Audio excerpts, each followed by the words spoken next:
നിങ്ങളുടെ ഹൃദയത്തിൽ അല്ലാഹു സുബ്ഹാനഹു വ തആല സീല് വെച്ചിട്ടൊരു ജനല് പോലും തുറക്കപ്പെടാതെ നിങ്ങളുടെ ഹൃദയങ്ങൾ ഇത്രത്തോളം സുതാര്യമാകാതെ പോയി എന്ന് ഖുർആൻ ചോദിച്ചത്.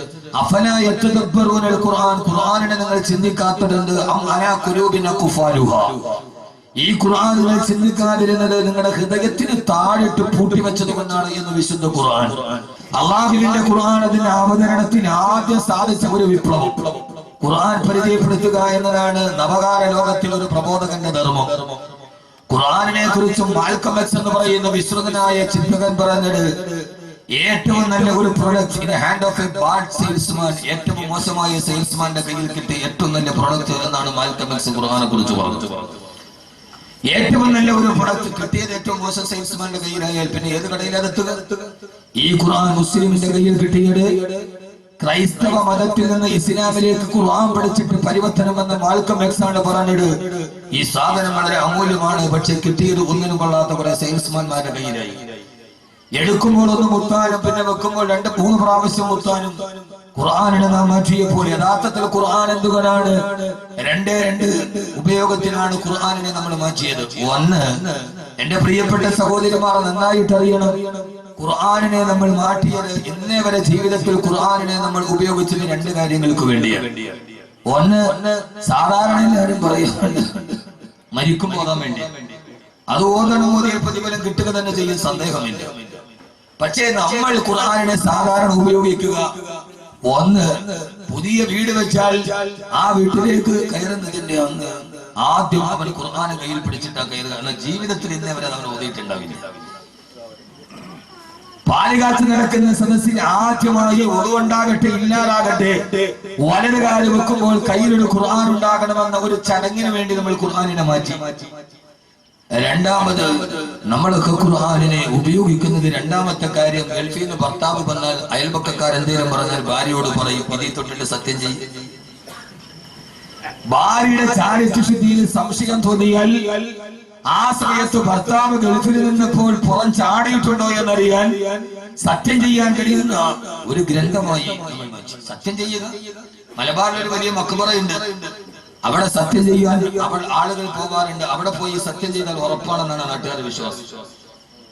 ഒരാളൊരു വലിയ കള്ള കച്ചവടം നടത്തി അവരോട് പറഞ്ഞു, പിറ്റേ ദിവസം നമുക്ക് മക്ബറയിൽ പോയി നീ സത്യം ചെയ്യണം, നീ പറഞ്ഞ സത്യമാണ്.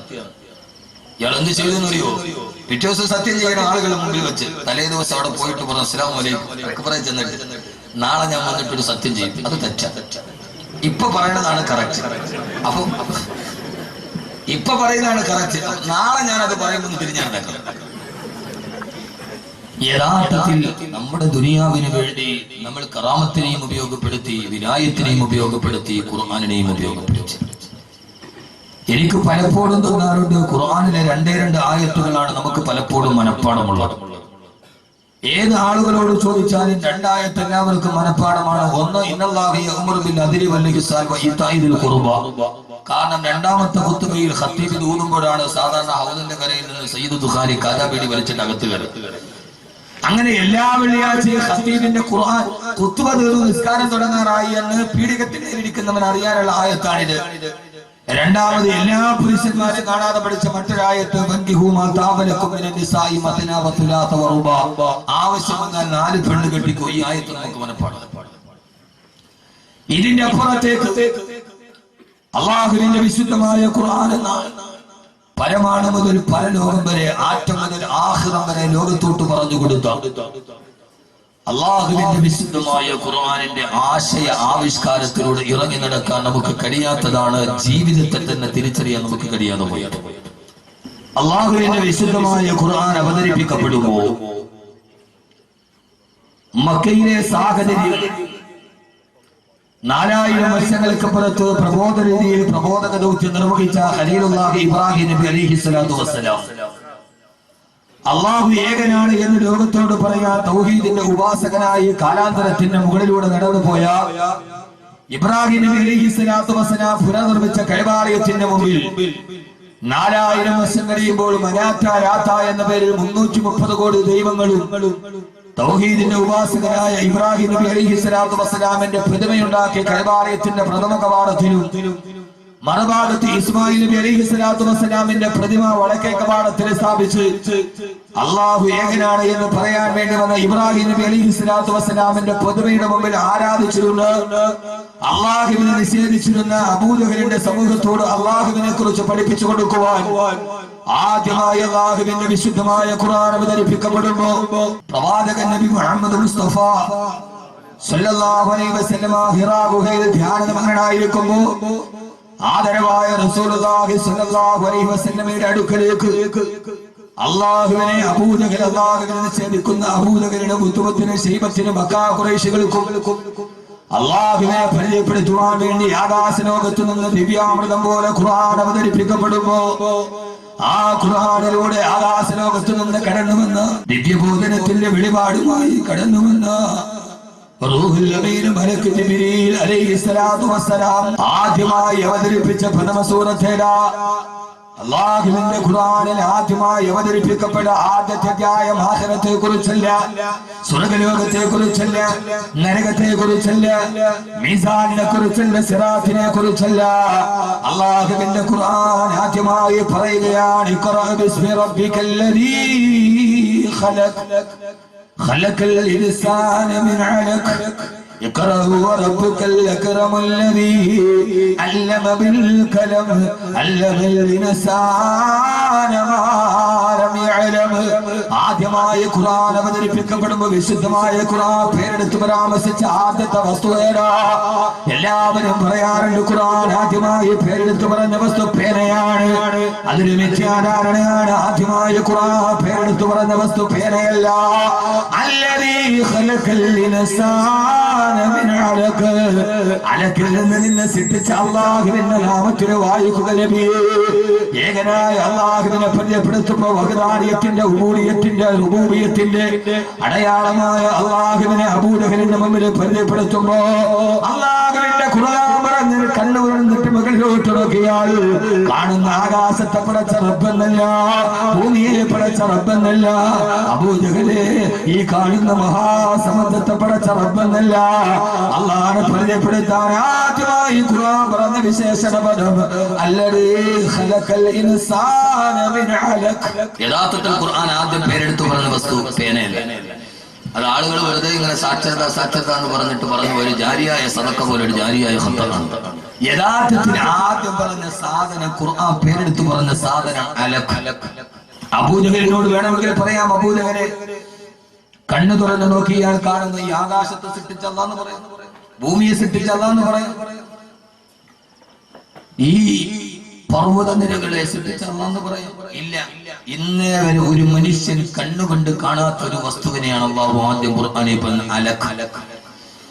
അലഖ് എന്ന് പറഞ്ഞാൽ അതിന്റെ അർത്ഥം നമുക്ക് എല്ലാവർക്കും അറിയാം. ഡോക്ടർമാരോട് പറഞ്ഞാൽ പറയും ദ സംതിങ് വിച്ച് ഈസ് ക്ലിംഗിങ്, കടിച്ച് പിടിച്ച് തൂങ്ങിക്കിടക്കുന്ന ഒരു സാധനം. അള്ളാഹുടെ ഖുർആന്റെ മോചിതത്ത് നിങ്ങളൊന്ന് ആലോചിച്ച് നോക്കി. അലക്ക് എന്ന് പറഞ്ഞാൽ 120 ദിവസം ഉമ്മാന്റെ ഗർഭാശയത്തിന്റെ ഉള്ളിൽ പ്രായമായ ഒരു ശിശുവിന്റെ അവസ്ഥയ്ക്കാണ് അലക്കെന്ന് പറയുന്നത്. മനസ്സിലായോ?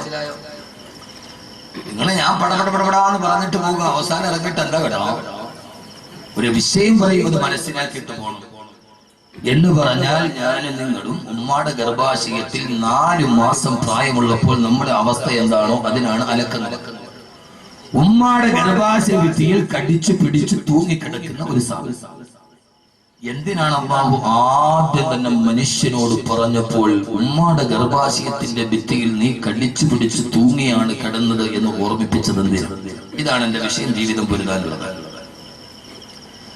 ഉമ്മാടെ ഗർഭാശയത്തിൽ 4 മാസം പ്രായമുള്ളപ്പോ അല്ലാഹു ആദ്യം തന്നെ പറഞ്ഞത് നീ ഗർഭാശയ ഭിത്തിയിൽ കടിച്ചു പിടിച്ചു തൂങ്ങിക്കിടന്നവനാ. കാരണം മനുഷ്യ ശരീരത്തിന്റെ അവസ്ഥ ഏത് സാധനം അകത്തോട്ടിട്ടാലും അത് പെട്ടെന്ന് പുറത്തോട്ട് തള്ളും. ഭക്ഷണം കഴിച്ചാൽ ഒരു സാധനവും അകത്തു കിടക്കാൻ മനുഷ്യന്റെ ശരീരം സമ്മതിക്കില്ല. ഭക്ഷണം കഴിച്ചാൽ കാഷ്ടമായിട്ട് വെളിയിൽ തള്ളും, വെള്ളം കുടിച്ചാൽ മൂത്രമായിട്ട് വെളിയിൽ പോകും. പിതാവിന്റെ മുതുകിൽ നിന്ന് ഒരു ഇന്ദ്രിയ തുള്ളിയായി അവിടെ നിന്ന് ഉമ്മാടെ ഗർഭാശയത്തിലേക്ക് 10 സെന്റിമീറ്റർ നീളവും 8 സെന്റിമീറ്റർ വീതിക്ക് 140 ഗ്രാം തൂക്കവുമുള്ള ഉമ്മാടെ അണ്ടാശയത്തിലേക്ക് കടന്നു വന്ന് അവിടെ നിന്ന് ഗർഭാശയത്തിൽ വന്ന് നീ ഒരു ഭ്രൂണമായിട്ട് വയറ്റി കിടക്കുമ്പോ ഉമ്മാടെ ശരീരത്തിന്റെ ചിന്ത എന്താണെന്നറിയോ? ഇതിനെ എങ്ങനെയും വെളിയിൽ തള്ളിക്കളയാം. ഇങ്ങോട്ട് തള്ളൽ വരിക. അതാണ് ശരീരത്തിന്റെ പ്രത്യേകത. ഉമ്മയുടെ ശരീരം പെണ്ണെ നിന്നെ കുറിച്ചാണ് ഖുർആൻ പറഞ്ഞത്. അള്ളാഹുവിന്റെ ഖുർആൻ ആദ്യം വന്ന പെണ്ണിന്റെ ഗർഭാശയത്തിന്റെ വസ്തുവിനെ കുറിച്ചാണ്. പിന്നെ ഈ ഖുർആൻ ഏത് പെണ്ണിനാ സ്വാതന്ത്ര്യം കൊടുക്കാത്തത്? ആദ്യം പറഞ്ഞ വസ്തു ഗർഭാശയത്തിൽ കിടക്കുന്ന വസ്തുവിനെ കുറിച്ച്. എന്റെ പ്രിയപ്പെട്ട ചെറുപ്പക്കാരെ, സഹോദരങ്ങളെ, മനുഷ്യന്റെ ഉമ്മാടെ ശരീരത്തിന്റെ പ്രത്യേകത നീ ഗർഭാശയത്തിന്റെ ഉള്ളിൽ കിടക്കുമ്പോ ആ കുട്ടിയെ വെളിയിലോട്ട് തള്ളുക എന്നതാണ് ശരീരത്തിന്റെ പകുതും. ആ സമയത്ത് ഉമ്മാടെ ഗർഭാശയത്തിൽ ഇങ്ങനെ ഒരു അടക്കായി കിടക്കുമ്പോ അള്ളാഹു പഠിപ്പിക്കുകയാണ്, മനുഷ്യ നിന്റെ ഉമ്മയുടെ ഗർഭാശയം നിന്നെ തള്ളാൻ വേണ്ടി പുറത്തോട്ട് തള്ളുമ്പോ ആ സമയത്ത് ആ തള്ളലിൽ വെളിയിലേക്ക് പോകാതെ ഉമ്മാടെ ഗർഭാശയത്തിലേക്ക് അടിച്ചു പിടിച്ചു തൂങ്ങിക്കിടക്കണേ. ഇവിടെ നിന്ന് അങ്ങോട്ട് തള്ളുമ്പോ ആ സമയത്ത് പോകാൻ മെനക്കെടാതെ ഗർഭാശയത്തിലേക്ക് അടിച്ചു പിടിച്ചു തൂങ്ങിക്കിടക്കുക. എന്റെ പ്രിയപ്പെട്ട സഹോദരങ്ങളെ, ജീവിതം പുരുതാറുള്ളതാണ്. ഗർഭാശയത്തിന് 4 മാസം പ്രായമുള്ളപ്പോ അള്ളാഹു നമ്മളെ പഠിപ്പിച്ചതാണ് ജീവിതം പുരതാറുള്ളതാണ്, തോക്കാറുള്ളതല്ല. ജീവിതം പരാജയപ്പെടാറുള്ളതല്ല, നിരാശ ബാധിക്കാറുള്ളതല്ല, ഏതെങ്കിലും ഒരു കയറിൽ പോയി അവസാനിക്കാറുള്ള ജീവിതം. പൊന്നുമാരെ, 9 മാസങ്ങളിൽ നീ ദുനിയാവിന്റെ വെളിച്ചത്തിലേക്ക് ഇറങ്ങുമ്പോ ഇതേപോലെ 1000 ആളുകൾ നിന്നെ തള്ളി പുറത്താക്കാൻ ശ്രമിക്കുമ്പോ 1000 പ്രയാസങ്ങൾ പരീക്ഷണങ്ങൾ നിന്റെ ജീവിതത്തിലേക്ക് വരുമ്പോ ഉമ്മാടെ ഗർഭാശയത്തിൽ വെച്ച് നിന്നെ പഠിപ്പിക്കുകയാണ് ഞാൻ. ജീവിതം പുരിതാനുള്ളതാണ്. അങ്ങോട്ട് വെള്ളുമ്പോ ഇങ്ങോട്ട് മനസ്സിനാണ് ഗർഭാശയത്തിനെ കടിച്ചു പിടിച്ചു തൂങ്ങിക്കിടന്നത് പോലെ ഇനി ജീവിതം തുടങ്ങാൻ പോവുകയാ.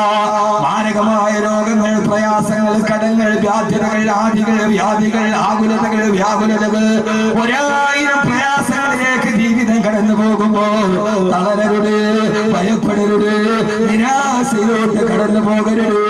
നിങ്ങൾ ഏത് സമയത്തും പൊരുതി ജീവിക്കേണ്ടവരാ. മരിക്കുന്നവരെ വരെ ജീവിതം ഒരു പോരാട്ടമാണ്.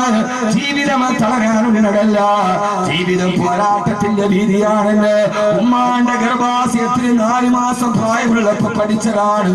പിന്നെ എന്റെ സഹോദരങ്ങള്, ഇന്ന് ലോകത്തെ ഏറ്റവും കൂടുതൽ ആത്മഹത്യ നടക്കുന്നത് ഇന്ത്യയിലാണ്. ആ ഇന്ത്യയിൽ തന്നെ കേരളത്തിലാണ്. പ്രയാസങ്ങൾ വരുമ്പോ, ബുദ്ധിമുട്ടുകൾ വരുമ്പോ തളർന്നു പോവുകയാണ് മനുഷ്യൻ. തളരരുത്, കരയരുത്, പതരരുത്. അവസാനം വരെ നിന്നെ പഠിപ്പിച്ചു വന്ന പാഠം നീ മറക്കരുത്. അള്ളാഹുവിന്റെ വിശുദ്ധ ഖുർആൻ.